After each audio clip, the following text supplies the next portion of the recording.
तो हेलो दोस्तों, आज मैं आप लोगों को एक बहुत ही ज्यादा डिमांड में चल रही इंडोनेशियन हॉरर मूवी के बारे में एक्सप्लेन करने वाली हूँ। इस मूवी का नाम है पेंगाटिन सेतन, जिसे आप डेविल्स ब्राइड भी कह सकते हो। ये फिल्म सिर्फ हॉरर ही नहीं बल्कि रियल लाइफ इवेंट पर बेस्ड है, जो एक पॉडकास्ट चैनल पर भी शेयर किया गया था, जिसके मुतालिक मैं आपको वीडियो के एंड में बताऊंगी। सो एनीवेज, कहानी स्टार्ट होती है ईचा नाम की एक लड़की से, जो हमें अपने सपने के जरिए एक अजीब सी दुनिया का हिस्सा बनाती है। उस सपने में ईचा खुद को एक बिल्कुल अलग और पीसफुल जगह पर महसूस करती है। वहाँ एक बहुत ही हैंडसम आदमी उसके सामने आता है, जो रोज उसके सपने में आता था और उसके साथ इंटीमेट मोमेंट्स शेयर करता था। ईचा को लगता था कि ये सब सिर्फ सपना है, लेकिन रियलिटी में कुछ और ही चल रहा होता है। जब वो आदमी ईचा के साथ सपने में क्लोज होता है, तो रियल दुनिया में उसके कपड़ों के बटन्स खुद ब खुद खुलने लगते हैं, यानी कोई सुपरनैचुरल एंटिटी उसके साथ रियल वर्ल्ड में भी इंटरेक्ट कर रही होती है। और जब हम ईचा को रियलिटी में देखते हैं, तो हमें उसके साथ एक डीमन दिखाई देता है, जो कि उसके साथ वही सब कर रहा होता है जो सपने में होता था। ईचा को इस सब का बिल्कुल भी एहसास नहीं होता।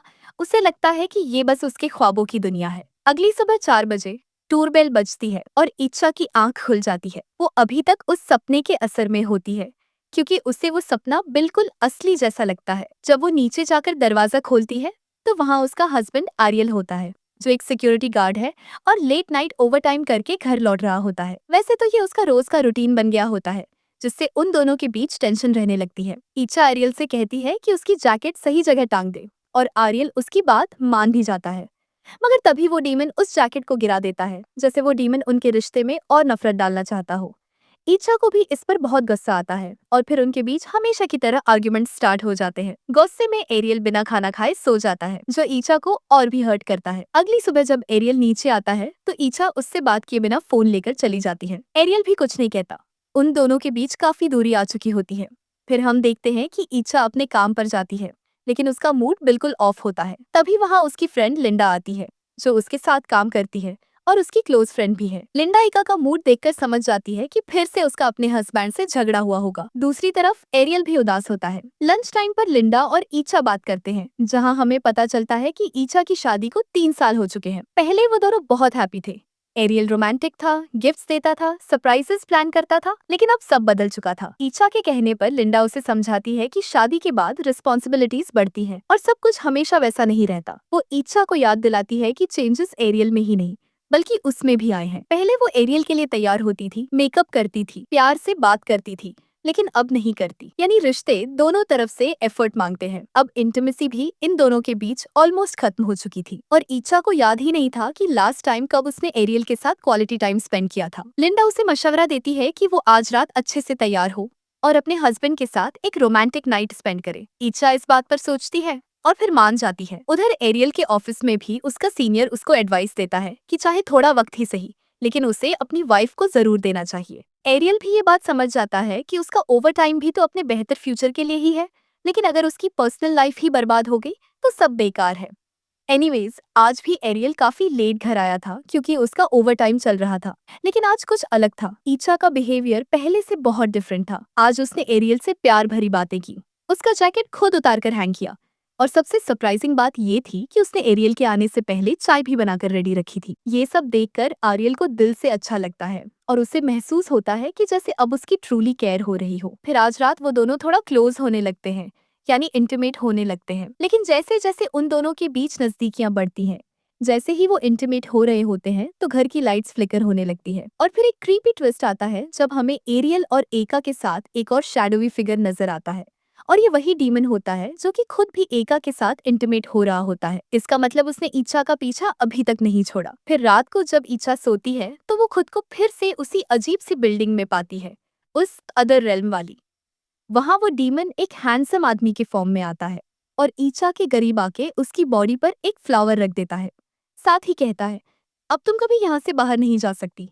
ऐचा ये सुनकर डर जाती है। वो बिल्डिंग का दरवाजा खोलने की कोशिश करती है, लेकिन इस बार वो बंद होता है। तभी उसके सपने वाला आदमी उसके करीब आता है, लेकिन डर के मारे ईचा की नींद खुल जाती है। और जब वो उठती है, तो सबसे शॉकिंग चीज ये होती है कि उसके बेड के पास वही फ्लावर पड़ा होता है जो उसने सपने में देखा था। अब ये कैसे हो सकता है? सपने का फूल रियल लाइफ में कैसे आ गया? ये देखकर ईचा काफी ज्यादा घबरा जाती है। एनीवेज नेक्स्ट मॉर्निंग जब वो नीचे आती है तो एरियल ने उसके लिए खुद ब्रेकफास्ट बनाया होता है। ईचा को ये जेस्चर बहुत पसंद आता है। दोनों आपस में पुरानी यादें ताजा करते हैं, प्यार से बातें करते हैं। एरियल ईचा से माफी मांगता है और वादा करता है कि अब वो सब कुछ ठीक करेगा। दोनों फिर से जीरो से एक नए स्टार्ट की तरफ बढ़ने का डिसीजन लेते हैं। ईचा भी मान जाती है। इसके बाद आज ईचा को थोड़ा लेट घर आना था क्योंकि काम के बाद उसे अपनी छोटी बहन एमा से मिलने जाना था। एरियल खुद अपनी स्कूटी से उसे उसके काम पर छोड़ने जाता है। जहां लिंडा जब उन दोनों को साथ देखती है तो उसके चेहरे पर खुशी होती है और आज ईचा भी काफी फोकस्ड होकर काम कर रही थी। लेकिन काम करते वक्त उसकी नजर एक बॉक्स में पड़ती है जिसमें वही सेम फ्लावर होता है जो उसके सपने में था। ईचा तुरंत शॉक्ड हो जाती है। जैसे ही वो उस फ्लावर को उठाने जा रही होती है, एक आदमी उस फ्लावर को उठाता है, वही सपने वाला आदमी। जब वो उसकी तरफ बढ़ने लगता है, ईचा एक शीशे में उसका रिफ्लेक्शन देखती है और तब उसके होश उड़ जाते हैं क्योंकि शीशे में वो आदमी नहीं बल्कि एक डीमन दिख रहा होता है। और फिर ईचा को अचानक से वॉमिटिंग फील होती है और वो भागकर बाथरूम जाती है। एज अ व्यूअर हमें दिखाई देता है कि उसके पीछे वही डीमन खड़ा होता है। ईचा के बाथरूम की तरफ भागने पर लिंडा भी उसके पीछे आती है और पूछने की कोशिश करती है कि क्या हुआ, लेकिन ईचा कुछ भी जवाब दिए बिना वहां से निकल जाती है। शायद वो खुद ही नहीं समझ पा रही थी कि उसके साथ क्या हो रहा है, या अगर समझ भी गई थी तो उसके पास वर्ड्स नहीं थे बताने के लिए। एनीवेज उसके बाथरूम से निकलने के बाद जब लिंडा वॉश बेसिन की तरफ देखती है तो वो शॉक हो जाती है क्योंकि ईचा ने खून की उल्टी की होती है और उस ब्लड में कीड़े भी थे। फिर रात में ईचा अपनी बहन एमा से एक रोड साइड रेस्टोरेंट में मिलती है। वहाँ एमा बताती है कि उसका अपने बॉयफ्रेंड रेस्टू से ब्रेकअप हो गया है क्योंकि वो काम में इतना बिजी होता है कि उसके पास एमा के लिए टाइम ही नहीं होता। उनके बीच आर्ग्यूमेंट्स भी काफी होने लगे थे जिस पर ईचा उसे समझाती है, वैसे ही जैसे लिंडा ने उसे समझाया था कि ये सब समस्याएं हर संबंध में होती हैं और उसे रेस्टू को एक और मौका देना चाहिए क्योंकि वो दोनों 2 साल से साथ हैं और एक दूसरे से वाकई प्यार करते हैं। अब यहाँ हमें ये भी पता चलता है कि ये दोनों बहनें इमोशनली काफी नेग्लेक्टेड फील करती थी, लेकिन एक बात तो थी, वो अपने आप की फीलिंग्स को समझने की कोशिश नहीं करती थी। ईचा एमा को एक अच्छी बात बताती है कि जिंदगी में एक ऐसा वक्त आता है जब कपल्स कुछ भी नहीं कर पाते, सिर्फ बातें ही रह जाती हैं और उस वक्त एक राइट पार्टनर होना बहुत इंपॉर्टेंट होता है। कोई ऐसा जिससे हम अपने हर एहसास शेयर कर सके। एमा ये बात समझ जाती है। फिर वो ईचा को बताती है कि वो अपने पेरेंट्स से मिलने गई थी और उन्होंने ईचा के लिए कहा है कि वो जल्दी से उनका ग्रैंड चाइल्ड देखना चाहते हैं। ये सुनकर ईचा उदास हो जाती है क्योंकि वो खुद भी काफी टाइम से प्रेगनेंसी के लिए ट्राई कर रही होती है, लेकिन कॉम्प्लिकेशंस की वजह से कुछ भी ठीक नहीं हो रहा होता और इस वजह से उसकी मेडिकेशन भी चल रही होती है और यही चीज इन दोनों के लिए कहीं ना कहीं इमोशनल स्ट्रेस का रीजन भी थी। एनीवेज अब एचा मेडिसिन के लिए एरियल को एक टेक्स्ट भेजती है और एरियल जब अपने वर्क प्लेस में होता है तभी उसे अचानक एचा दिखाई देती है, लेकिन वो तो एमा के साथ थी, तो फिर यहाँ कैसे? शायद डीमन उसके साथ कोई माइंड गेम खेल रहा था या कुछ दिखाना चाहता था। एरियल शॉक में उसके पीछे जाता है लेकिन उस जगह पर कोई नहीं होता। तभी उसे एचा के जोर जोर से चिल्लाने की आवाज सुनाई देती है। एरियल उन आवाजों का पीछा करता है और अपनी वर्क प्लेस वाली बिल्डिंग में जाकर देखता है कि एचा वहाँ एक अजीब सी हालत में खड़ी है। अब एचा को देखकर ऐसा लग रहा था जैसे वो प्रेग्नेंट हो और अचानक उसके लेबर पेन शुरू हो जाते हैं। ये सब देखकर एरियल काफी ज्यादा पैनिक में आ जाता है। तभी एचा के यूट्रस से एक बेबी निकलता है, पर वो एक नॉर्मल बेबी नहीं बल्कि एक डिमोनिक बेबी था। एरियल तो ये सब देखकर शॉक में आ गया था, लेकिन एचा बस एक क्रीपी सी स्माइल दे रही होती है और वो बेबी अब स्लोली क्रॉल करते हुए एरियल के पास आने लगता है। लेकिन उसी वक्त एरियल का सीनियर वहाँ आ जाता है। उसके आते ही सब कुछ नॉर्मल हो जाता है, जैसे कुछ हुआ ही ना हो। एरियल अभी भी काफी डिस्टर्ब फील कर रहा होता है, इसीलिए वो एचा से प्रॉपर्ली बात भी नहीं करता, सिर्फ इतना कहकर कि कल उसने एक डाई को बुलाया है जो एचा का बॉडी मसाज करेगी, वो बस चुपचाप सो जाता है। एचा को भी ये सब काफी स्ट्रेंज लगता है, लेकिन वो कुछ नहीं बोलती और सो जाती है। अब नेक्स्ट मॉर्निंग जब डाई उसका मसाज कर रही होती है तो वो एचा को कहती है कि उसे थोड़ा स्ट्रेस कम लेना चाहिए क्योंकि उसकी बॉडी को रिलैक्सेशन की जरूरत है। लेकिन जैसे ही वो उसके पेट का मसाज करती है, डाई कहती है कि एचा तो 3 महीने की प्रेग्नेंट है। ये सुनते ही एचा काफी हैप्पी हो जाती है, लेकिन एरियल तो और ज्यादा कंफ्यूज्ड और टेंशन में आ जाता है क्योंकि एरियल के हिसाब से या तो वो 2 दिन पहले एचा के क्लोज आया था या 6 महीने पहले। इन दोनों के बीच कोई और मोमेंट था ही नहीं, तो फिर 3 महीने का बेबी कैसे?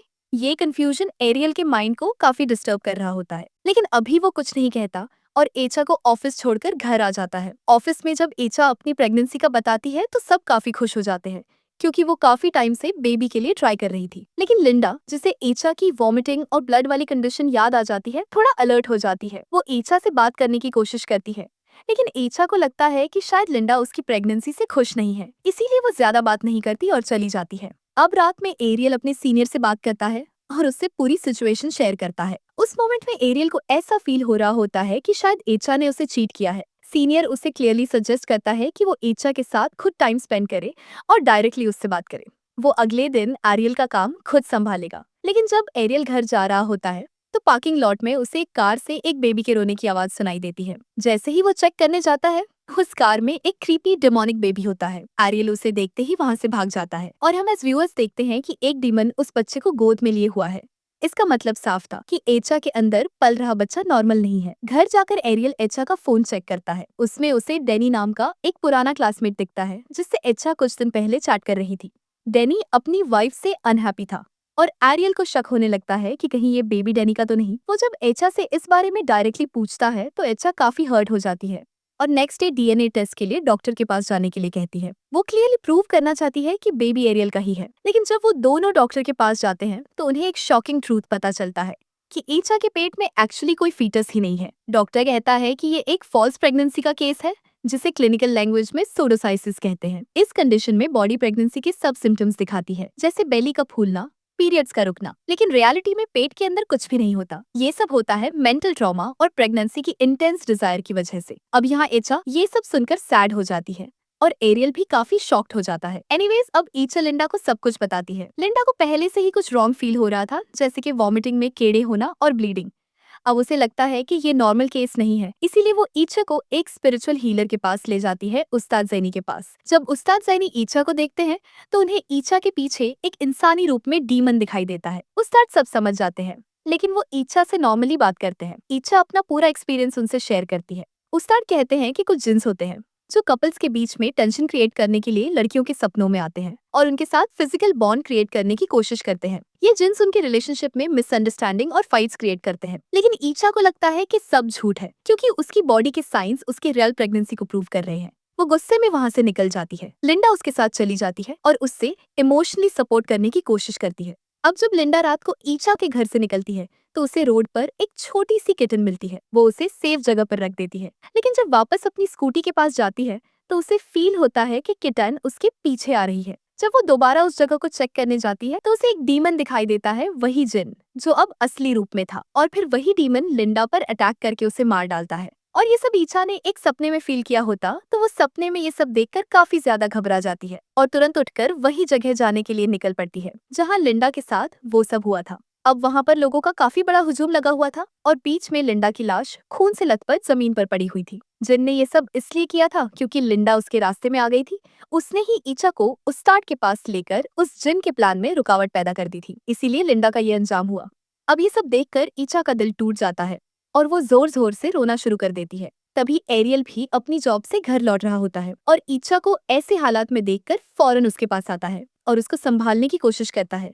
लेकिन तभी उन दोनों की नजर ईचा के पेट पर पड़ती है, जो कि काफी ज्यादा फूला हुआ लग रहा था, जैसे वो 7 या 8 महीने की प्रेग्नेंट हो। दोनों इससे देखकर डर जाते हैं। अब ईचा को समझ आ गया था कि जाइनी ने जो उससे कहा था वो कहीं ना कहीं सच था, इसीलिए अब ईचा एरियल को अपने उस सपने के बारे में सब कुछ बता देती है। पहले इसलिए नहीं बताया था क्योंकि वो नहीं चाहती थी कि एरियल टेंशन में आए। अब ईचा खुद को लिंडा की मौत का जिम्मेदार मानती है और अब वो उस जिन से किसी भी तरह दूर रहना चाहती है। इसीलिए वो एरियल और अपनी छोटी बहन एमा के साथ उस्ताद जाइनी के पास जाती है। जाइनी ईचा पर छोटा सा एक्सोर्सिज्म करता है, लेकिन उस प्रोसेस के दौरान वो जिन ईचा के अंदर आ जाता है। उस जिन का कहना था कि ईचा उसकी बीवी है और किसी को उसकी वाइफ को तकलीफ देने का हक नहीं, मगर जैनी उसकी बात सुनने से इनकार कर देते हैं और फिर से चांटिंग शुरू करते हैं। चांटिंग के वक्त ईचा के पेट में जो डेमोनिक चाइल्ड था उसको भी पेन महसूस होता है, लेकिन चांटिंग्स खत्म होने के बाद ईचा नॉर्मल हो जाती है। फिर हमें पता चलता है कि ईचा के ऊपर जिन दासिम का कब्जा था। उसने एरियल और ईचा के बीच के फासलों का फायदा उठाकर ईचा के सपनों में शादी कर ली और उसी के जरिए उसके साथ इंटीमेट भी हुआ। दसिम बेसिकली ऐसे मैरिड कपल्स की जिंदगी तबाह करने के लिए मशहूर है। उसका असर खत्म करने के लिए जाइनी ईचा को एक वाजिफा करने के लिए कहते हैं। वाजिफा कुरान की खास आयत होती है जो रोज पढ़ी जाती है। जाइनी एक पेपर पर कुरान की एक आयत लिखकर ईचा को देते हैं जो उसे रोजाना पढ़नी होती है। घर लौटने के बाद एरियल और ईचा दोनों अपने किए गए गलतियों के लिए एक दूसरे से माफी मांगते हैं और अपनी जिंदगी को एक नई शुरुआत देने का फैसला लेते हैं। सब कुछ ठीक चल रहा था, दोनों एक दूसरे के साथ खुश थे, वक्त बिता रहे थे। इसी तरह 14 दिन गुजर जाते हैं। और ईचा को एक बार भी वो बुरा सपना नहीं आता, यानी जिन के साथ उसका कनेक्शन अब टूट चुका था। लेकिन फिर एक दिन एरियल ईचा को बताता है कि उसकी कंपनी उसे दूसरी ब्रांच में ट्रांसफर करना चाहती है। वहां जाने से उसकी सैलरी भी बढ़ जाएगी और नए मौके भी मिलेंगे। बट एरियल पहले मना करने वाला होता है, लेकिन ईचा अब ठीक थी, इसलिए वो उसे शहर जाने के लिए कह देती है। दोनों डिसाइड करते हैं कि वो रोज वीडियो कॉल पे बात करेंगे। लेकिन एरियल के जाने के तुरंत बाद ईचा को घर में अजीब लगने लगता है। वो काफी अकेली महसूस कर रही होती है। तब वो एमा को कॉल करती है कि वो उसके घर आ जाए, लेकिन एमा अपने काम में बिजी होती है, इसीलिए नहीं आ पाती। फिर ईचा जैनी के दिए हुए वाजिफा को पढ़ती है, लेकिन उसके बाद उसे थोड़ा अजीब महसूस होने लगता है। वो टीवी देखते देखते सोफे पर ही सो जाती है। शायद जिन फिर से उसके करीब आने की कोशिश कर रहा था, क्योंकि आरियल घर पर नहीं था। अगला दिन जब ईचा काम पर जाती है तो वहाँ सब लोग अजीब तरीके से बिहेव कर रहे होते हैं। सब पजेस्ट लग रहे होते हैं। वो सब उससे कहते हैं तुम मेरी हो। ईचा काफी डर जाती है। रात में वो एमा के साथ घर पर होती है, परेशान और गमजदा। वो खुद को दोष देती है कि उसने ऐसा क्या किया कि उसके साथ ये सब होने लगा। एमा उसे संभालती है। दोनों डिसाइड करते हैं कि जब एरियल वापस आएगा तो जाइनी के पास दोबारा जाएंगे। तभी एरियल का फोन आता है। वो रास्ते में होता है और कुछ ही घंटों में घर पहुंचने वाला होता है। एरियल एमा से कहता है कि ईचा को किसी भी हालत में सोने मत देना, क्योंकि पिछली बार भी जब ईचा ऐसे ही सिचुएशन में थी और लिंडा उसके पास थी तो लिंडा की मौत हो गई थी। यानी अब एम्मा की जान भी खतरे में थी। एम्मा इस बात को समझ जाती है और एरियल की बात मान लेती है। अब रात में एम्मा लगातार एचा से बात कर रही थी। साथ ही साथ हम उसकी बातों से ये भी जान पाते हैं कि उसने भी रेस्टू को एक और मौका दे दिया है, क्योंकि सच में उसके लिए भी रेस्टू से बेहतर कोई लाइफ पार्टनर नहीं हो सकता। लेकिन ईचा उसकी बात सुनते सुनते ही धोखे से सो जाती है, जिसको जब एम्मा फिर से उठाने की कोशिश करती है तब एक डिमोनिक हाथ एम्मा को बिस्तर से नीचे फेंक देता है, जैसे कि वो नहीं चाहता हो कि कोई ईचा को उठाए। और बाद में एक सुपरनैचुरल एंटिटी उसे घसीटते हुए रूम से बाहर ले जाती है। तब वो डीमन फिर से ईचा के साथ आकर सो गया था और जब रात में ईचा की आंख खुलती है तो वो वापस से प्रेग्नेंट होती है। और यहाँ पर आप ये मत सोचिए कि इतनी जल्दी प्रेगनेंसी कैसे हो गई, क्योंकि जो जिन्नात होते हैं उनकी दुनिया में वक्त बिल्कुल अलग तरीके से चलता है। हो सकता है कि यहाँ पर कुछ घंटे बीते हों, लेकिन उनकी दुनिया में कुछ महीने बीत चुके हों। बेसिकली ये जिन्स जो होते हैं वो टाइम को मैनिपुलेट कर सकते हैं। एनीवेज, अब खुद को प्रेग्नेंट पाकर वो खुद ही जोर जोर से अपने पेट में मुक्के मारने लगती है, जिससे उसको काफी ज्यादा ब्लीडिंग होती है। ईचा अब जैसे तैसे चलते हुए रूम से बाहर जाती है। यहाँ पर साइड में हम एम्मा को बेहोश पाते हैं। अब ईचा अभी इस चीज पर इतना ध्यान नहीं देती और एक हैंगर को लेकर किचन में जाकर हैंगर को एक पिन की तरह बना लेती है और उस डिमोनिक बेबी को खत्म करने के लिए वो उस हैंगर से काफी बार अपने प्राइवेट पार्ट को ही स्टैब करने लगती है। लेकिन इससे कोई फायदा नहीं हो रहा था। उसके थोड़ी देर के बाद एरियल भी घर आ जाता है और जब वो ईचा की ऐसी हालत को देखता है तो वो जल्दी से उसे संभालते हुए एमा को बुलाता है और एमा को होश आ गया था। फिर तीनों तुरंत उस्ताद जनी के पास जाते हैं। उस्ताद जनी एचा को बेड पर लिटाकर उसके हाथों और पांव को बांध देते हैं और अपने साथियों के साथ मिलकर उसके अंदर से दासिम जिन को निकालने के लिए दुआ शुरू कर देते हैं। इस वक्त एचा पूरी तरह पोजेस्ड होती है। वो अपने सपने की दुनिया में फंसी होती है, जहाँ हर जगह उससे सिर्फ अपना ही अक्स नजर आता है। उस सपने से निकलने की कोशिश करती है तो अचानक दासिम सामने आता है। जब एचा उससे बचने के लिए भागती है तो वो उसके हाथ पर हमला करता है और ये जख्म उसके असली जिस्म पर भी दिखने लगते हैं। अब दासिम उसे पकड़ लेता है और असली दुनिया में एचा चीख चीख कर रोती है, पूरी पोजेस्ड कंडीशन में। इस सीन से ये साफ दिखाई देता है कि जिन पोजेशन में इंसान की रूह को किस तरह कैद किया जाता है और डीमंस कैसे उसे अपने कब्जे में ले लेते हैं। मगर उस्ताद जनी रुकते नहीं, वो लगातार दुआ करते रहते हैं। इतना ही नहीं, एचा का बिस्तर हवा में उड़ जाता है, लेकिन जेनी और उनके साथ ही हिम्मत नहीं छोड़ते। अब दासिम को तकलीफ होने लगती है और वो खुद सबके सामने आकर उन्हें डराने की कोशिश करता है, लेकिन उस्ताद जेनी फिर भी रुकते नहीं। इसी बीच एरियल फौरन एचा के पास जाकर उसके कानों में बोलता है, तुम्हें हर हाल में डीमन के इस घर से बाहर निकलना होगा। मुझे तुम्हारी जिंदगी में जरूरत है।